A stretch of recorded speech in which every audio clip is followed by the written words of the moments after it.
പ്രാണന്റെ ഉത്തരവാദിത്വം അത് ദൈവത്തിനുള്ളതാണ്. ഉயிருக்கு ഉത്തരവാദി ദേവനായിരിக்கிறார். എനിക്കറിയത്തില്ല ഇതിന്റെ പിന്നാമ്പുറത്തെ കാരണം എന്താണെന്ന് എനിക്കറിയത്തില്ല. കർത്താവ് ഇങ്ങനെ പറഞ്ഞതിന്റെ എനിക്കിന്ന് രാത്രികാലം പരിശുദ്ധാത്മാവ് പറയുന്ന ഒരു കാര്യം വ്യക്തമായിട്ട് തിരിച്ചറിയാം. മരണത്തിന്റെ ആധിപത്യങ്ങളെ അഴിക്കുവാൻ ചിലരെ പരിശുദ്ധാത്മാവ് ഇതിനകത്തുനിന്ന് അഭിഷേകം ചെയ്യാൻ വേണ്ടി പോകും. ஆனால் இந்த ராத்திரியில் ஆண்டவர் தெளிவாய் சொல்கிறார், மரணத்தின் வல்லமைகளை நிர்மூலமாக்கும்படிக்கு இங்க இருக்கிற ஆணைகளை கர்த்தர் எழுப்ப போகிற அந்த ராத்திரி வேளையிலே വാക്കുകളായിട്ട് നിങ്ങൾ കാണരുത്.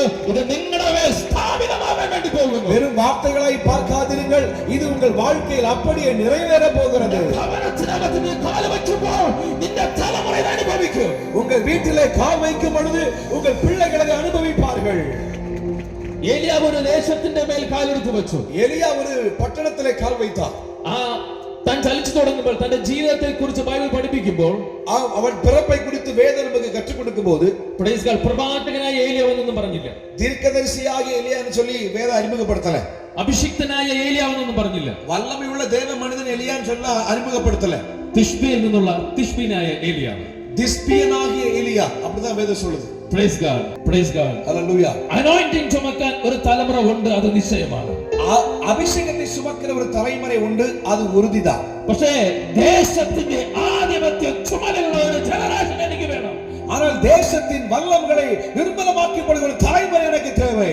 ദേശത്തിൽ ആധിപത്യ ശക്തികൾ ഉണ്ടായിരിക്കാം, தேசத்தில் ஆளுகிற வல்லமைகள் இருக்கலாம், പക്ഷേ അവരിലല്ല പ്രാധാന്യമുള്ളത്. ஆனால் அவர்களுக்கல்ல அங்கே முக்கியத்துவம். കർത്താവ് നിന്നിൽ ആധിപത്യം കാണുകയാണ്. கர்த்தர் ஆளுகை செய்கிற இடத்தில் உங்களைத்தான் பார்க்கிறார். നിന്റെ ചുമലിൽ ഈ ദേശത്തിന്റെ ആധിപത്യത്തെ പരിശുദ്ധാത്മാവ് കൈമാറും. உங்கள் தோளிலே தேசத்தை ஆளுகிற தன்மையை கர்த்தர் கொடுக்கிறார். ഈ ദേശത്തിന്റെ ആധിപത്യം നിന്റെ ഇന്നലെ തലമുറയെ തകർക്കുമെന്ന് വെല്ലുവിളിക്കുന്നെങ്കിൽ പരിശുദ്ധാത്മാവ് വിളിച്ചു പറയുന്നു, ആ ആധിപത്യത്തെ നിന്റെ ചുമലിലേക്ക് തരാൻ വേണ്ടി പോകുന്നു. இந்த பட்டணத்தின் ஆளுகை உன்னையும் உன் குடும்பத்தையும் அழித்து போட வேண்டும் நமக்கு எதிராக எழும்பும்போது அந்த ஆளுகையை கர்த்தர் இந்த ராத்திரி வேளையிலே திருப்பூர் பட்டணம் உங்கள் தோள்களை கர்த்தர் கொடுக்கிறார். നിന്റെ ഭവനത്തിൽ നീ ചെല്ലുമ്പോൾ, வீட்டுக்கு நீங்கள் போகும்போது நீங்க சொல்லணும், ഈ ദേശത്തിന്റെ ആധിപത്യം എന്റെ ചുമലിലാണ്. இந்த பட்டணத்தின் ஆளுகை என் மேல் இருக்கிறது. ഈ ഭവനത്തിന്റെ ആധിപത്യം എന്റെ മേലാണ്. இந்த வீட்டின் ஆளுகை என் மேல் இருக்கிறது. അതുകൊണ്ട് മരണത്തിന് എന്റെ വീട്ടിൽ അവകാശമില്ല. ஆகவே மரணத்திற்கு என் வீட்டில் அனுமதி இல்லை.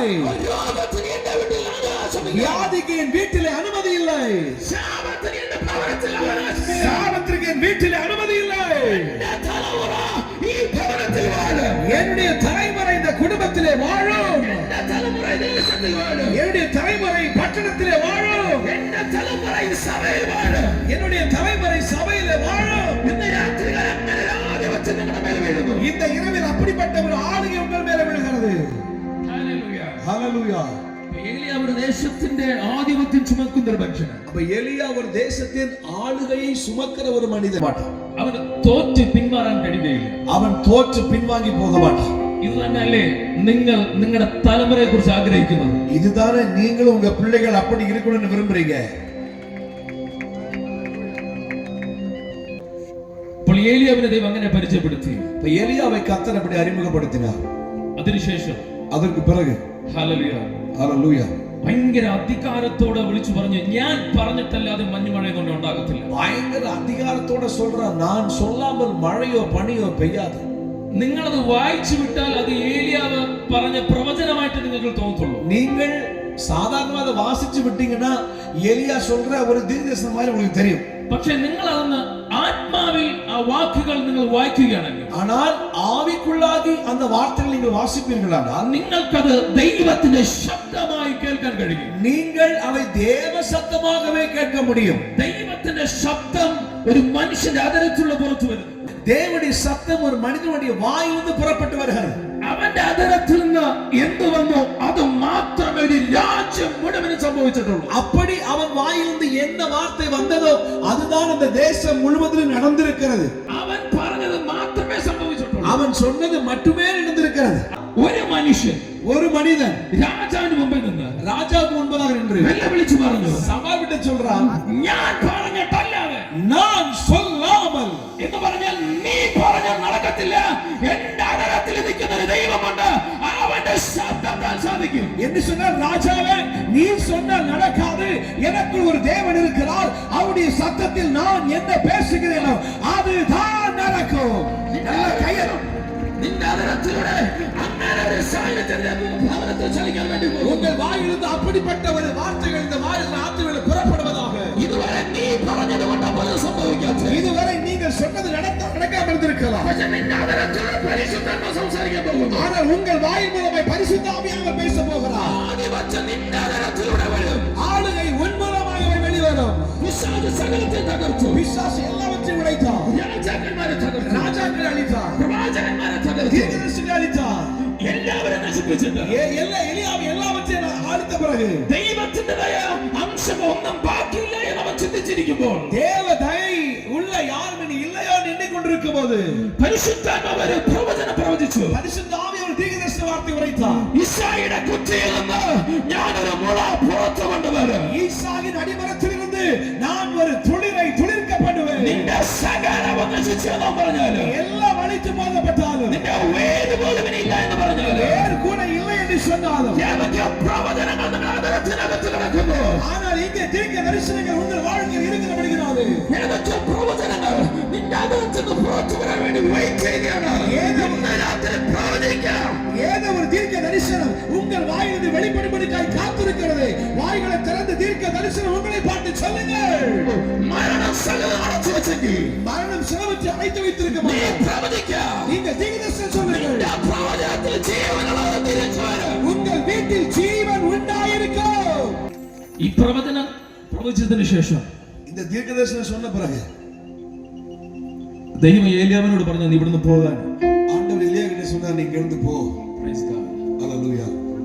എന്നിട്ട് പറഞ്ഞു കെരീത്തിൽ പോയിരിക്കാൻ പറഞ്ഞു. போய் கேரித் ஆற்றண்டையில ஒளித்திருன்னு சொல்றார். Praise God. ஹalleluya. ഹല്ലേലൂയ. കെരീത്തിൽ പോയിരിക്കണം, നിനക്ക് അവിടെ ഞാൻ കരുതിയിട്ടുണ്ട്.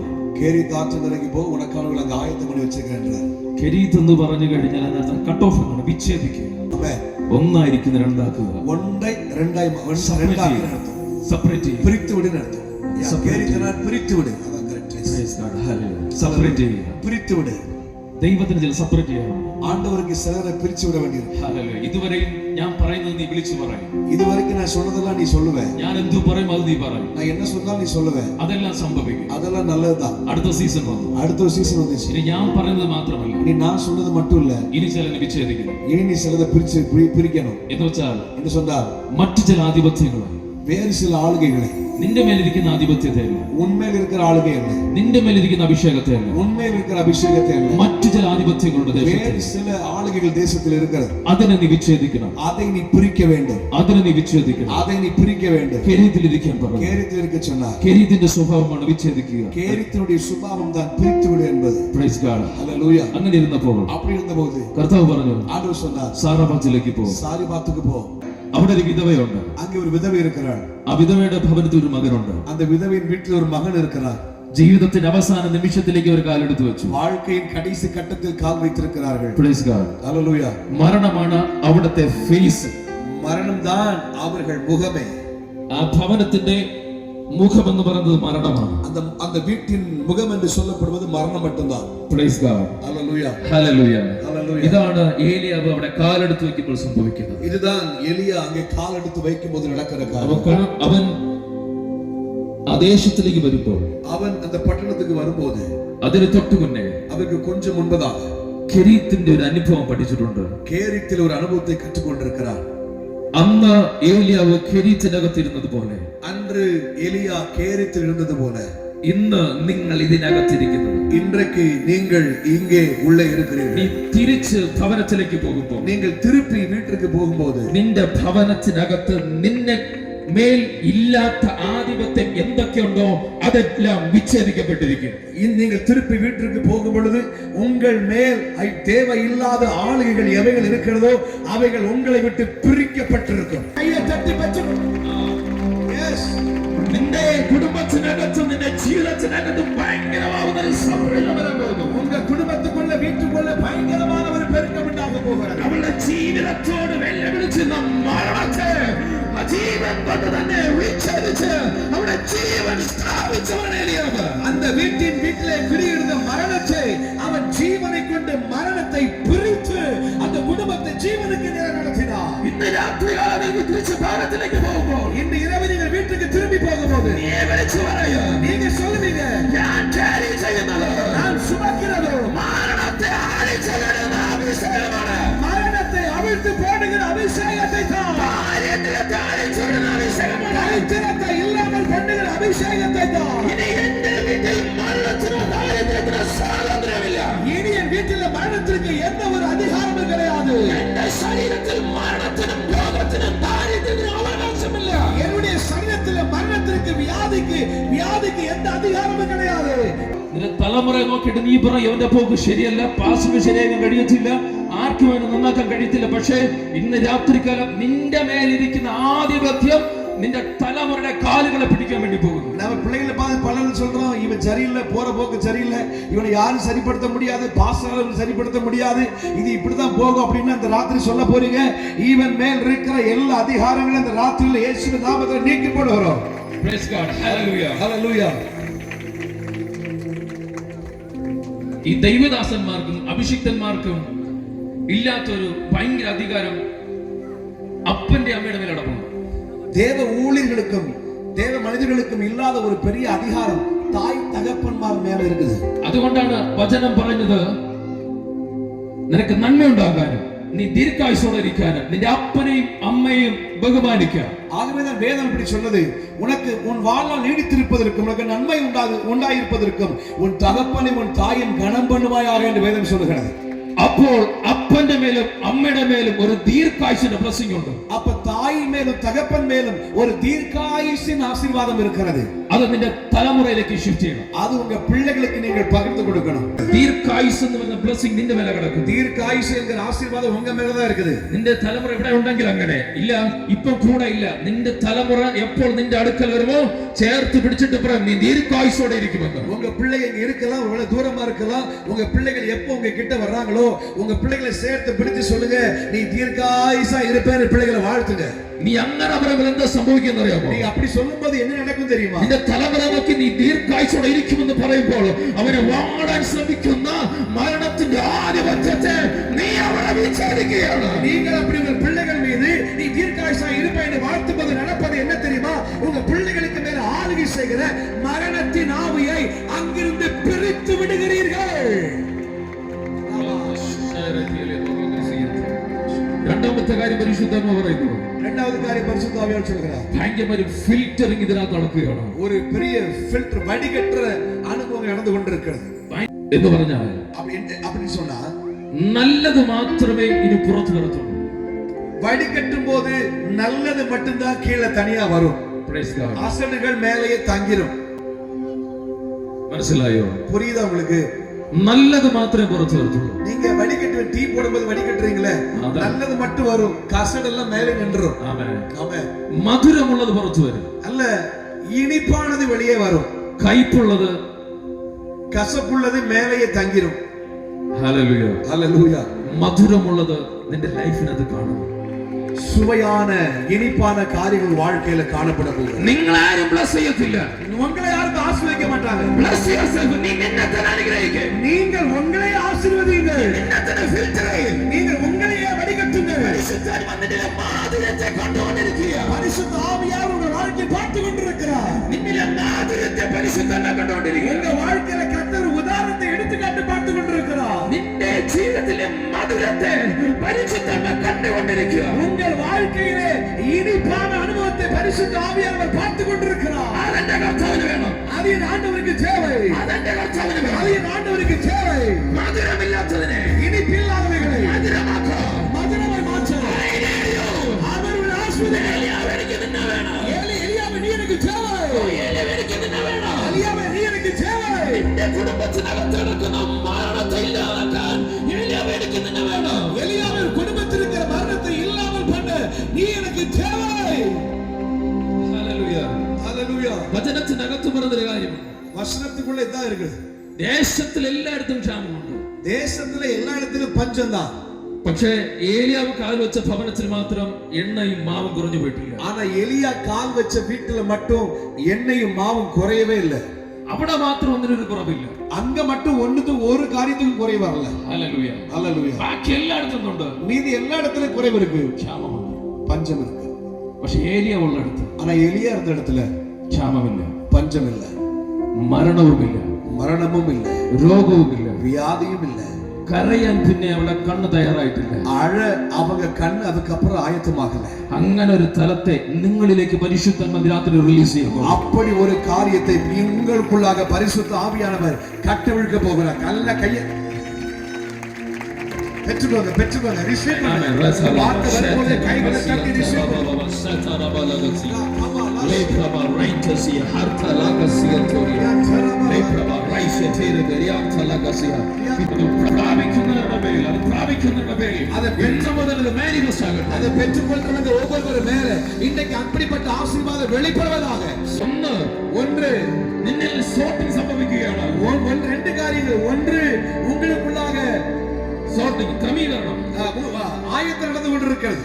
രണ്ട് ഫിൽറ്ററിംഗ് സംഭവിക്കുകയാണ്. ரெண்டு உங்களுக்குள்ளாக வடிகட்டுகிற அனுபவம் நடக்கிறது. Praise God. സോർട്ടിംഗ് സംഭവിക്കുമ്പോൾ அந்த ஆயத்தம் பண்ணுகிற நேரம் வரும்போது നിന്റെ ലൈഫിനകത്ത് ക്രമം തെറ്റി കിടക്കുന്ന സകലത്തെയും കർത്താവ് ക്രമത്തിലാക്കും. உங்க வாழ்க்கையில ஒழுங்கு இல்லாமல் இருக்கிற சகல காரியத்தையும் கர்த்தர் ஒழுங்குபடுத்துவார். നിന്റെ മേൽ ഫിൽറ്ററിംഗ് സംഭവിക്കുമ്പോൾ, உங்க மேல வடிகட்டுகிற அனுபவம் நடக்கும்போது നിന്നിലെ ഏറ്റവും നല്ലത് മാത്രമേ ഇനി പുറത്തു കാണത്തുള്ളൂ. உங்களில் இருந்து மிக நல்ல காரியங்கள் மட்டுமே இனி வெளிவர போகிறது. വചനത്തിനകത്ത് ഒരു വേശ്യസ്ത്രീ ഉണ്ടായിരുന്നു. வசனத்துல ஒரு வேசியான ஒரு பெண் இருந்தா. നല്ലതല്ല അവൾ. அவன் நல்ல பொண்ணு, நல்ல பெண் அல்ல, മോശമാണ്, மோசமான பொண்ணுதான். ஆனால் രണ്ട് അഭിഷിക്തന്മാരെ, രണ്ട് ദൈവദാസന്മാരെ അവൾ പ്രൊട്ടക്ട് ചെയ്തു. ரெண்டு தேவ மனிதர்களை அவள் பாதுகாத்தாள், സൂക്ഷിച്ചു, பத்திரமா வச்சுக்கிட்டாள், സംരക്ഷിച്ചവൾ, அவர்களை காப்பாற்றினாள். Praise God. அல்லேலூயா. ഒരൊറ്റ കാര്യമാണ് അവളോട് ചെയ്തത്. அந்த ஒரு காரியம் தான் அவள் அங்க பண்ணினா. ആ ദേശവും രാജ്യം മുഴുവനും യുദ്ധം വന്നിട്ടും അവളെ ദൈവം പ്രൊട്ടക്ട് ചെയ്തു. அந்த காரியம் செய்ததுனால அந்த தேசத்துல மிகப்பெரிய யுத்தம் வந்து அநேகர் அழிக்கப்பட்ட போதும் அவளை கர்த்தர் காப்பாற்றினார்.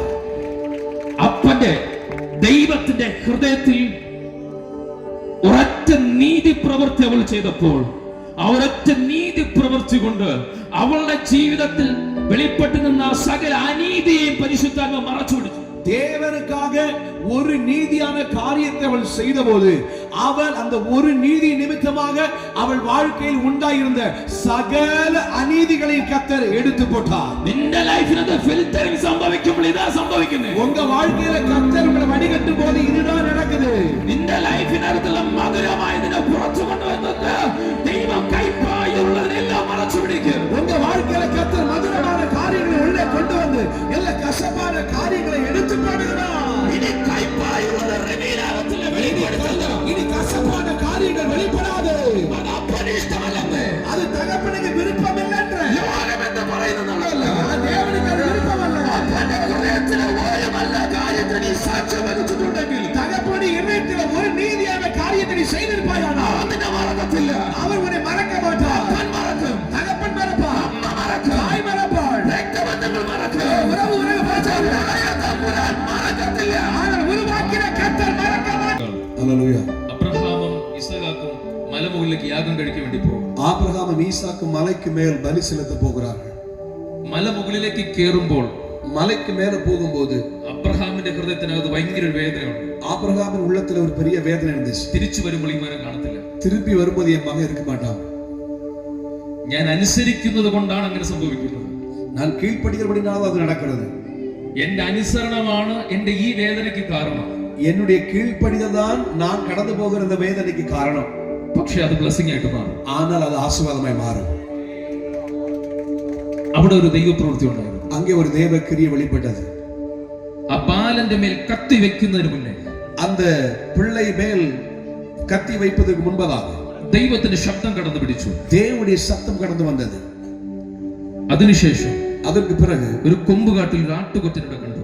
ஒரு கொம்பு சிக்கின ஆட்டை அங்கே காட்ட காண்பித்தார். ഒരു ആട്ടുകൊറ്റനെ കണ്ടു. ஒரு ஆட்டை கண்டார்கள். ദൈവം അത് കരുതിയിരുന്നു. നമുക്കത് എല്ലാവർക്കും അറിയാം. இது நமக்கு தெரியும். ஆண்டவர் அதை ஏற்கனவே ஆயத்தப்படுத்தி வச்சிருந்தார். ഹല്ലേലൂയ, ஹல்லேலூயா. ഈ ആട്ടുകൊറ്റൻ ഈ കൊമ്പുകാട്ടിൽ കിടക്കുമ്പോൾ അവൻ പ്രാർത്ഥിക്കും. இந்த ஆடு கொம்பு சிக்கி இருக்கும்போது ஜெபம் பண்ணுவாங்க. കർത്താവേ, എന്ത് കാര്യത്തിനാണ് ഞാൻ ഇതിനകത്ത് നിന്ന് കിടക്കുന്നത്? அந்த ஆடு ஒருவேளை ஜெபம் பண்ணிருக்க, ஆண்டவரே நான் எதுக்கு ஆண்டவர் இதுக்குள்ள வந்து சிக்கி கிடக்குறேன், എന്തിന് ഞാൻ ഇതിനകത്ത് അകപ്പെടണം? ஏன் நான் இதுக்குள்ள வந்து சிக்கணும்? ഹല്ലേലൂയ. ஹல்லேலூயா. ഇതിനകത്ത് ഞാൻ കിടന്നാൽ ഇതെന്നെ വേദനിപ്പിക്കും. இதுல நான் இருந்தா இது என்னை வேதனைப்படுத்தும். ഈ എൻവയോൺമെന്റ് എന്നെ വേദനിപ്പിക്കുന്നതാണ്. இந்த நடக்கிற சூழ்நிலை என்னை வேதனைப்படுத்துகிறது. അതുകൊണ്ട് എനിക്ക് ഇതിനകത്തിരിക്കാൻ കഴിയത്തില്ല. அதனால என்னால் உள்ள இருக்க முடியவில்லை. അതുകൊണ്ട് എനിക്ക് ഇതിനകത്തിരിക്കാൻ കഴിയത്തില്ല. ஆகவே என்னால் இதற்குள் இருக்க முடியவில்லை. അതുകൊണ്ട് നീ എന്നെ രക്ഷിക്കണം. ஆகவே நீ என்னை காப்பாற்ற வேண்டும். ഇതല്ലേ നിങ്ങൾ പ്രാർത്ഥിക്കുന്ന പ്രാർത്ഥന? இதுதானே நீங்களும் ஜெபிக்கிற ഈ ஜெபம். സിറ്റുവേഷന്റെ അകത്ത് എനിക്ക് കിടക്കാൻ കഴിയത്തില്ല. இந்த சூழ்நிலையில என்னால் இருக்க முடியல ஆண்டவரே. അതുകൊണ്ട് ഇതിനകത്ത് പുറത്തു കൊണ്ടുവരണം. அதனால இதிலிருந்து வெளியே கொண்டு வாங்கப்பா. പക്ഷേ എന്തിനാണ് നീ അതിനകത്ത് ഇരിക്കണമെന്ന് അറിയാമോ? ஆனா ஏன் நீங்க அதுல இருக்கீங்க தெரியுமா? എന്റെ കുഞ്ഞെ, നീ ഇതിനകത്ത് നിന്ന് പുറത്തായി കഴിഞ്ഞാൽ ഏതോ ഒരു ജീവി നിന്നെ കടന്നു പിടിക്കും. நீ இதுல இருந்து வெளியில வந்தா ஏதாவது மிருகம் உன்னை பிடிக்கும். ഏതൊരു രക്തദാഹി നിന്നെ പിടിക്കും. ஏதாவது ஒரு மிருகம் உன்னை பற்றி பிடிக்கும். ഏതോ നിന്നെ മാംസത്തെ കൊതിക്കുന്നത് പുറത്തുണ്ട്. ஏதோ உன் மாம்சத்தை ஆசைப்படுகிற ஒன்று இருக்கிறது. നിന്റെ പ്രാണൻ ഏതോ ഒരു മൃഗത്തിന് കൊടുക്കേണ്ടതല്ല. உன்னுடைய ஜீவன் ஏதோ ஒரு மிருகத்துக்காக கொடுக்க வேண்டியதல்ல. നീ ദൈവത്തിന് യാഗമായി മാറേണ്ടവനാണ്. நீ தேவனுக்கு பலியாய் மாற போகிறாய். നീ ദൈവത്തിനുള്ളവനായി മാറേണ്ടവനാണ്. நீ தேவனுக்குரியவனாய் மாற வேண்டியவன்.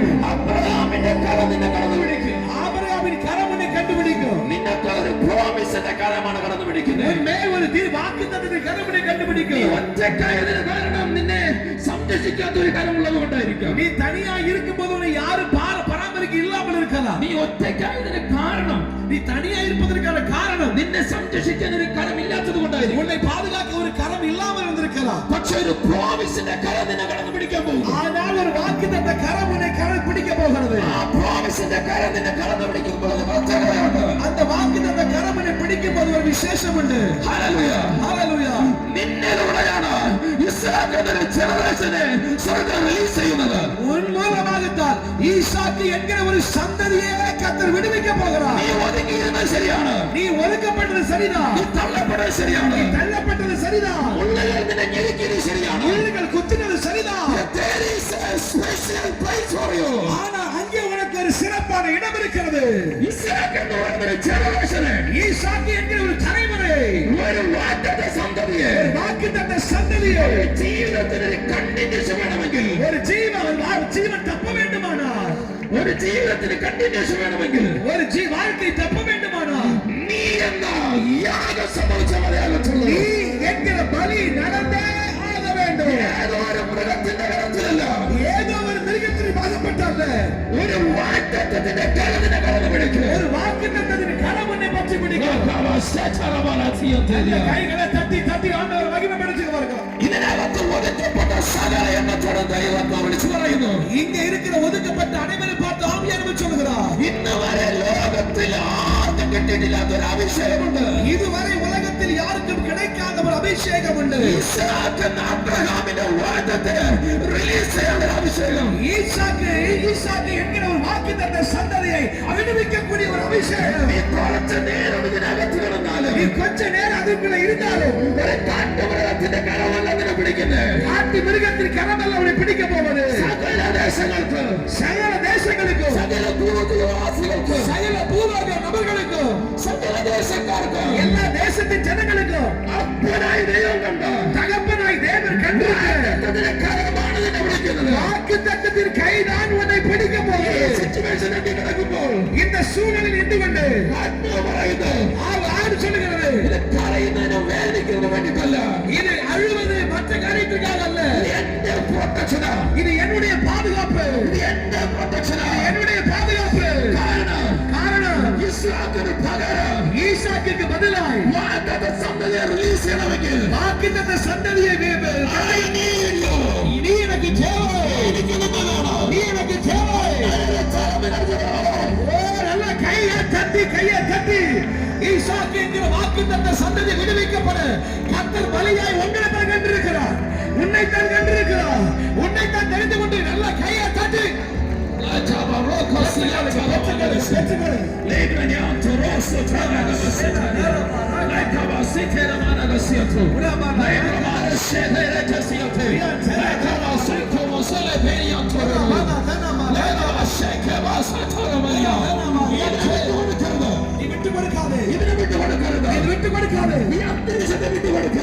காரியத்தை விட்டு கொடுக்காது. அது உள்ள வா, നീ റിലീസ് ആകാൻ വേണ്ടി പോകുന്നു. நீ கட்டவிழ்க்கப்பட போகிறாய்.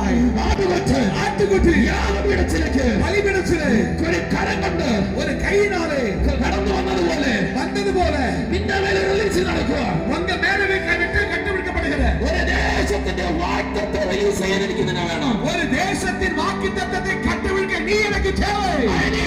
നീ എനിക്ക് தேவை. നീ മാത്രം. നീ மட்டுமே. നീ തള്ളപ്പെട്ടത് പറഞ്ഞില്ലേ? നീ